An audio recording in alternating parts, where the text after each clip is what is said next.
Le mot sceptique vient du grec skeptikos, qui signifie qui observe ou qui examine, et est un terme créé durant l'Antiquité par les disciples de Pyrrhon d'Hélice. Pyrrhon est un grec né en 360 avant Jésus-Christ et a développé une pensée ayant pour objectif d'atteindre l'ataraxie, la tranquillité de l'âme, par la suspension du jugement sur la description de la réalité. Pour Pyrrhon, il faut éviter de se prononcer sur des questions controversées et ainsi adopter une posture d'indifférence face aux affirmations des uns et des autres. En gros, ne pas savoir et s'en battre les couilles. Le scepticisme a par la suite désigné toute idéologie philosophique se basant sur le rejet de la certitude, et donc du dogmatisme, une culture du doute, et une reconnaissance des limites de l'humanité pour comprendre le monde. Platon considère que les humains sont ignorants dans leur rapport au monde, et les compare à des prisonniers enchaînés dans une caverne, qui ne peuvent voir que les ombres projetées sur un mur par les objets derrière eux, qu'ils prennent pour la réalité du monde. Autrement dit, Platon fait une distinction entre les idées qui relèvent de l'apparence et de l'opinion, et les idées réelles. Contrairement au scepticisme platonicien, le scepticisme cartésien, lui, n'est pas une fin en soi. Descartes utilise le scepticisme comme une méthode pour parvenir à une connaissance certaine.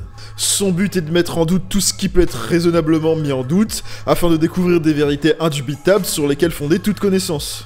Descartes applique donc un doute hyperbolique, radical, en rejetant toutes les croyances qui pourraient être fausses, y compris celles issues des sens et de la raison, comme les concepts mathématiques, en considérant que tout ne pourrait qu'être des illusions inculquées par un mauvais génie très puissant, un peu comme la matrice dans Matrix.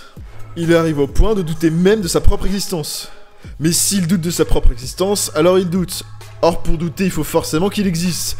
Il en conclut donc que lorsqu'on pense, on existe. D'où la phrase « je pense donc je suis ».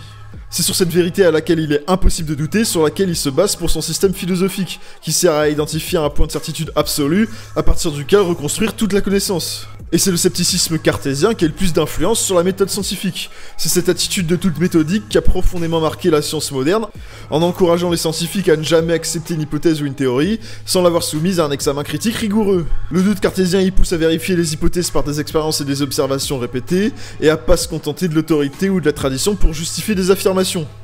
Cette démarche critique, elle est au cœur de la méthode scientifique, qui repose sur l'examen des preuves et la mise en question systématique des théories. Sauf que toutes les preuves ne se valent pas. Tout élément de preuve n'a pas la même valeur pour prouver la véracité d'une théorie. C'est ce qu'on appelle la hiérarchie des preuves, et elle est basée sur 4 critères principaux. Premièrement, la minimisation des biais, les preuves issues de méthodes qui minimisent les biais et qui altèrent l'objectivité des expériences. Deuxièmement, la capacité à établir des relations de cause à effet entre un facteur spécifique et une conséquence. Troisièmement, la réplication et la généralisation, c'est-à-dire que les preuves sont reproduites dans différents contextes ou avec différentes populations.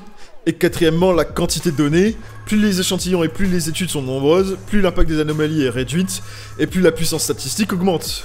Les essais cliniques randomisés sont donc en haut de la hiérarchie, puisqu'ils randomisent les participants, et donc ils réduisent les biais de sélection, ils établissent des relations causales en comparant un traitement à un groupe contrôle, ils facilitent la réplication et la généralisation via des protocoles standardisés et des échantillons représentatifs, ils fournissent des données robustes avec des échantillons larges et des analyses statistiques rigoureuses.